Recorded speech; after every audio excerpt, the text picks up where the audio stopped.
During the Pacific War, Allied servicemen fighting across vast stretches of ocean and jungle would sometimes pause in their duties, tuning their radios to unfamiliar frequencies. Through the crackle of static, a woman's voice would drift in smooth, confident, almost intimate. She spoke in perfect or near-perfect English, delivering news, rumors, and taunts designed to unravel listeners. This mysterious voice came to be known collectively as Tokyo Rose. The truth is, there was no single Tokyo Rose. The name was invented by Allied troops as a catch-all for multiple female broadcasters employed by Japan's Radio Tokyo and other stations across Japanese-held territory. These women read scripts crafted by the Imperial Japanese Propaganda Department, mixing music with carefully chosen stories meant to sound. Between swing or jazz records, often popular American tunes, they would slip in defeatist commentary, exaggerated reports of Allied losses, predictions of hopeless battles, and insinuations about soldiers, sweethearts back home being unfaithful. The psychological goal was simply to plant seeds of doubt, distract the mind, and make the enemy feel far from home and powerless. The most infamous among these women was Iva Toguri, a Japanese-American born in Los Angeles in 1960. In 1941, she traveled to Japan to visit relatives and was stranded when the attack on Pearl Harbor severed normal travel. Refusing to renounce her U.S. citizenship, Toguri eventually took work at Radio Tokyo, initially as a typist. By 1943, she was recruited to join a program called The 0 Hour, hosted by Australian prisoner of war Charles Cousins, who had himself been forced into propaganda work. Cousins and other POWs, covertly sympathetic to the Allies, tried to subvert the intended psychological warfare by keeping broadcasts lighthearted and absurd.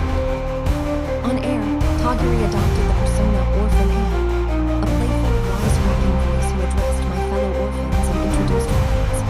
She often slipped in jokes, avoided outright anti-American rhetoric, and may have softened the program's impact. Still, to Allied ears, Orphan Anne was just another Tokyo Rose, and the mystique grew. Troops speculated wildly about her identity. Some imagined a glamorous temptress, others a cruel enemy agent. By war's end, Tokyo Rose had become legendary, a figure both reviled and oddly beloved.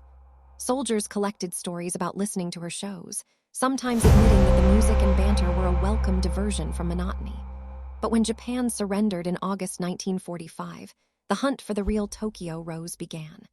Reporters and military authorities searched for a single woman to fit the myth. In September, American journalists located Iva Toguri in Tokyo. She gave interviews, candidly describing her role and asserting she had never betrayed the United States.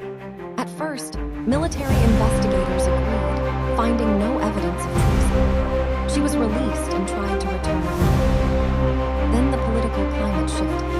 By 1948, with tensions of the early Cold War rising and public appetite for retribution still strong, Toguri was arrested and shipped to San Francisco. Her trial for treason became one of the longest and costliest in U.S. history.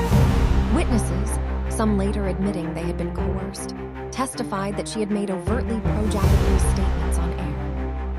In 1949, she was convicted on a single count, sentenced to 10 years in prison, and fined $10,000. She served over 6 years before her release in 1956, but the stigma followed her for decades.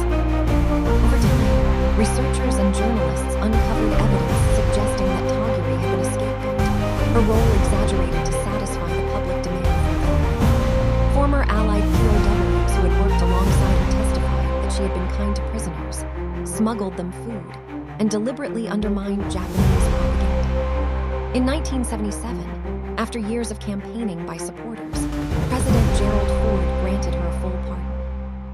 The story of Tokyo Rose remains a fascinating blend of myth and reality, a cautionary tale about how wartime propaganda can work in both directions, and how legends can obscure the truth.